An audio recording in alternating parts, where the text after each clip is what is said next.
La era en la que las empresas solo se preocupaban por vender lo que producían a mejor precio, menos costo, rápido o en ciertas zonas, ya quedó atrás.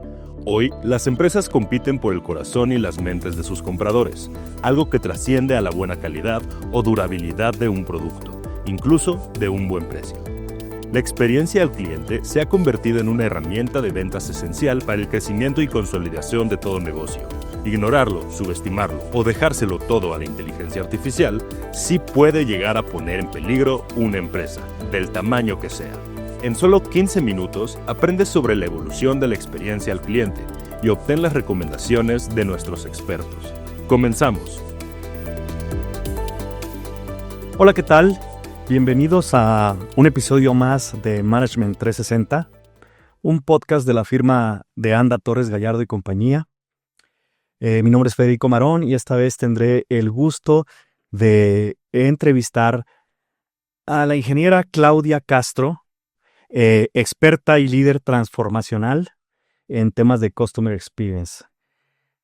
Claudia ha estado en diversos sectores de la industria, atendiendo las necesidades de nuestros clientes y atendiendo las necesidades de aquellos que buscan un producto o un servicio en el mercado. Bienvenida, Claudia. Gracias, Fede. Un gusto estar aquí. Claudia, para empezar un poquito este tema del Customer Experience, que por todos lados lo escuchamos, quisiera primero que nos platicaras un poquito de la historia del Customer Experience. ¿Cómo ha evolucionado en el tiempo? ¿Cómo ha sido, cómo las organizaciones se han acercado a nuestros clientes durante los últimos 40, 50 años? Claro que sí, Fede. Fíjate que es muy interesante que a medida que los negocios y las organizaciones se han ido transformando para satisfacer las necesidades de los clientes, esto se ha visto reflejado en la experiencia que tienen los clientes con las organizaciones a través de los productos o los servicios que contratan o que adquieren. Y yo hago como una cronología histórica, ¿no? Para poder describir esa evolución de la que hablamos. Y todo empieza pues a inicios del siglo XX y posteriormente a la Revolución Industrial, en donde las empresas se enfocan en el tema de la producción, ¿no? Básicamente los indicadores de éxito tenían que ver con cuántas unidades se produjeron y cuántas unidades se vendieron. Y todo el enfoque estaba en los procesos, en la optimización, en cómo fabricar productos y cómo entregar servicios al mayor volumen y con el menor costo posible. Pero el cliente no tenía voz ni voto en esos. Exactamente. El cliente aceptaba y no elegía. Y aquí me gusta citar una frase muy interesante de Henry Ford. Yo empecé mi carrera profesional en industria automotriz y lo que él decía es, pueden escoger cualquier color de auto, refiriéndose a los clientes, siempre y cuando sea negro. Entonces, efectivamente, el cliente no elegía. Correcto. Después, pues empiezan a cambiar las cosas, ¿no? Y de esta era que yo denomino vender, ¿no? Y producir, pasamos a la que se denomina la era del marketing, en donde ya las reglas del juego cambiaban un poco y era, pues vamos a convencer al cliente para que nos contrate o para que nos compre.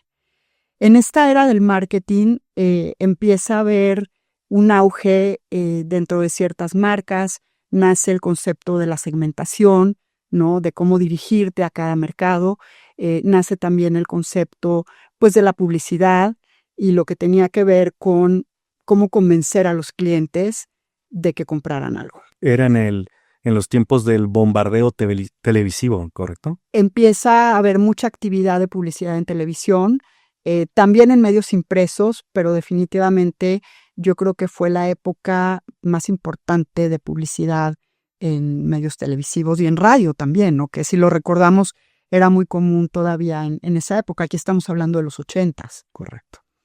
Surgen marcas muy importantes, marcas icónicas, ¿no? Como Nike, como Adidas, como McDonald's, ¿no? Y empieza a haber todo este movimiento alrededor del marketing y cómo comercializar los productos y servicios. Pero finalmente en esos tiempos el cliente tenía manera de de transmitir su necesidad? Yo creo que seguía siendo un monólogo, Fede, ¿no? De la empresa hacia el cliente, y esto es lo que yo te propongo y esto es de lo que yo te quiero convencer que compres. Pero no tanto era bidireccional, ¿no? El cliente como que no opinaba demasiado. Muy bien. Después viene lo que se llama la era de la experiencia. Aquí ya estamos hablando de los inicios del año 2000, en donde se empiezan a introducir los conceptos de la experiencia del cliente. Aquí ya no solamente se trataba de atraer a un cliente, sino de retenerlo y de cómo demostrarle que tu producto o tu servicio era la mejor opción en el mercado. Aquí empiezan a surgir pues las encuestas a los clientes después de haber tenido alguna interacción con una empresa por diferentes canales. Aquí es donde empiezan a tener mucho auge los centros de contacto, que se empiezan a desarrollar como un canal primario para que los clientes se acerquen a las organizaciones, y empieza a escucharse lo que se denomina la voz del cliente. Surgen algunas métricas que a la fecha siguen usando las organizaciones, como el índice de promotores, como la satisfacción del cliente, en donde el cliente comparte su experiencia con lo que le gustó, lo que le funcionó y lo que no. Es la búsqueda de momentos, ¿no? Exacto. De acuerdo. Se habla de los momentos de la verdad, que son esos puntos de interacción de los clientes con las organizaciones. Correcto. Después entramos a lo que se denomina la era de la anticipación, que ya no es ciencia ficción, es lo que estamos viviendo hoy. Y pues aquí ya se introducen conceptos muy interesantes, como lo es la inteligencia artificial. Cada vez las organizaciones están optando por utilizar herramientas de inteligencia artificial, no necesariamente para sustituir a las personas que están en lo que yo denomino la línea de batalla, y es el contacto directo con el cliente, sino cómo darles información y cómo ayudarlos en la interacción con los clientes. ¿No? Se habla mucho del riesgo de que la inteligencia artificial pueda sustituir a las personas. La realidad es que esto viene como a potenciar y como a ser un complemento y una especie de asesor para aquellos que están atendiendo a los clientes. Esta anticipación es muy poderosa, entonces. Esta anticipación a través de las herramientas que me gustaría que ahorita ahondáramos un poquito más, nos sirve para saber lo que el cliente quiere antes incluso que él lo sepa. Exactamente. Por eso es que denominamos la era de la anticipación, porque ahora no solamente basta con ser un actor pasivo y recibir una solicitud de un cliente. Ahora tienes que estar preparado para poder adelantarte y decirle a tu cliente, muchas veces sin que el cliente lo sepa, que es algo que le puede servir o que le puede funcionar. Claro. Y esto también se vuelve muy interesante porque pues las empresas toman un protagonismo interesante en cuanto al posicionamiento de sus productos y servicios, para dejarle saber al cliente que hay otras cosas que le pueden funcionar y que ni siquiera el cliente está considerando. Correcto. Claudia, en tu experiencia, ¿qué recomendarías a las organizaciones, aquellas que a lo mejor no han trabajado mucho en todo el tema de experiencia del cliente, para que empiecen a utilizar este tipo de herramientas de inteligencia artificial y logren esa mejora que están buscando? Sí, por supuesto, Fede. Mira, es un tema del que se está hablando mucho y se está hablando cada vez más.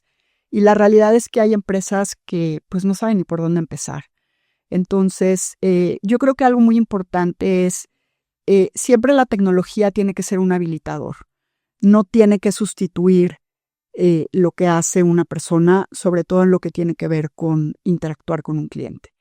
Entonces, pues la primera recomendación que yo doy es verlo desde ese enfoque. O sea, no ver a la inteligencia artificial como algo que nos va a ayudar a ser más eficientes, a optimizar y que eventualmente reemplazaría el contacto humano. La inteligencia artificial puede tomar actividades que son muy rutinarias, que son relativamente sencillas, para priorizar el contacto humano, que tiene más que ver con conectar con los clientes y conectar desde la parte emocional, ¿no? Que eso es algo que tiene mucho valor y que por las encuestas de los clientes nos damos cuenta que pues eso es algo que difícilmente va a poder sustituir la tecnología. Entonces, verlo como un habilitador, también tener un enfoque de hiperpersonalización muy responsable. ¿A qué me refiero con este término de hiperpersonalización? Efectivamente, anticiparte a lo que tu cliente pueda solicitar, pero utilizando datos contextuales, utilizando históricos de la información del cliente, patrones de comportamiento, para que eso realmente se adecue al perfil del cliente y no ofrecerle algo que pues definitivamente está fuera de lugar. Eso también es algo importante. En cuanto a la parte tecnológica, hay que construir una estructura de datos muy robusta. ¿Por qué? Porque toda la inteligencia artificial sabemos que está basada en datos y en modelos de predicción, en este caso, y modelos de anticipación. Entonces, si hay datos que son incorrectos o imprecisos, pues esto va a tener un efecto en el resultado de lo que interpretan los modelos de inteligencia artificial y pues puede volverse ahí un aspecto de alucinación en la interacción con el cliente, lo cual, lejos de ayudar en que tenga una mejor experiencia, pues va a ser todo lo contrario. Pero ahorita nos hablas de modelos predictivos. ¿Qué pasa con, bueno, te lo estoy hablando desde un punto de vista muy, a lo mejor, financiero? ¿Qué métricas te pueden ayudar para poder continuar y saber si la herramienta que estás utilizando, inteligencia artificial, en realidad te está ayudando y está cumpliendo con el objetivo? Sí, mira, hay algunos indicadores que han surgido a raíz de que se han venido implementando estas herramientas que tienen que ver con los scores de aceptación del cliente. También hay unas métricas que comparan la experiencia del cliente con una persona versus con un híbrido de inteligencia artificial y quizá un modelo asistido en la interacción.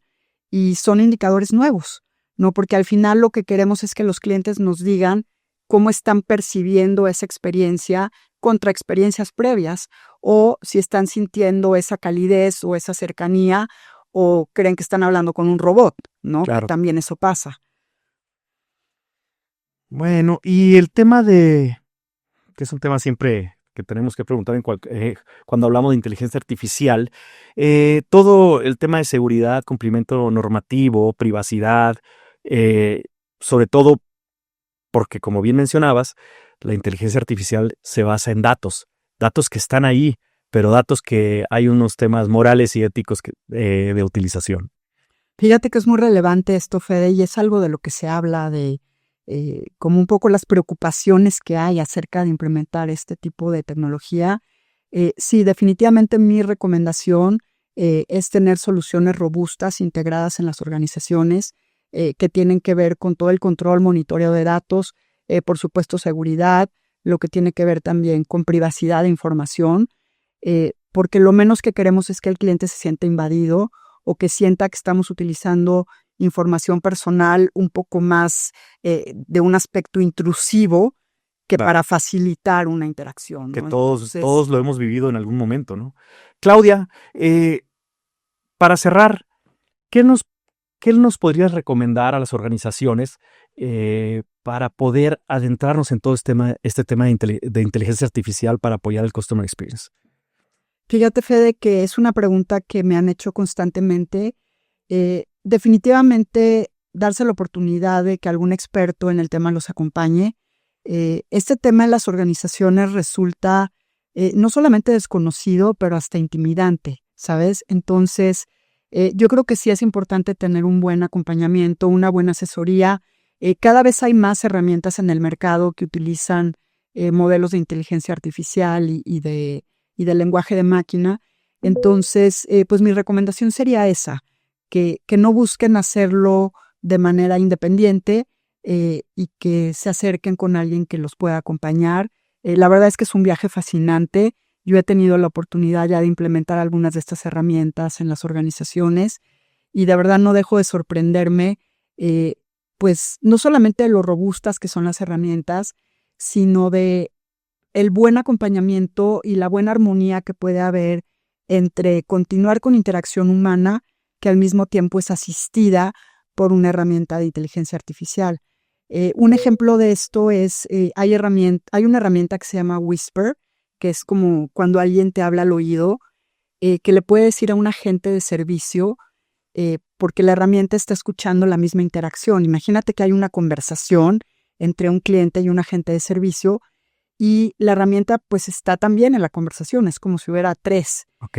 Y cuando detecta que hay un área de oportunidad en cuanto a aclarar información al cliente, le habla al oído al agente de servicio y le dice algo como, no olvides recordarle al cliente. Es como un susurro, Como un en susurro el mero momento. que también tenemos este nuevo producto que le puede ayudar de esta manera.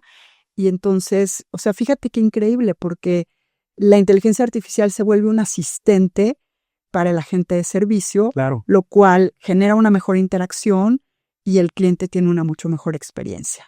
Entonces, esa sería mi recomendación, porque la verdad hay cosas que, como decía antes, pues no es ciencia ficción, no es Terminator, no de lo que hablaban antes, ya está sucediendo.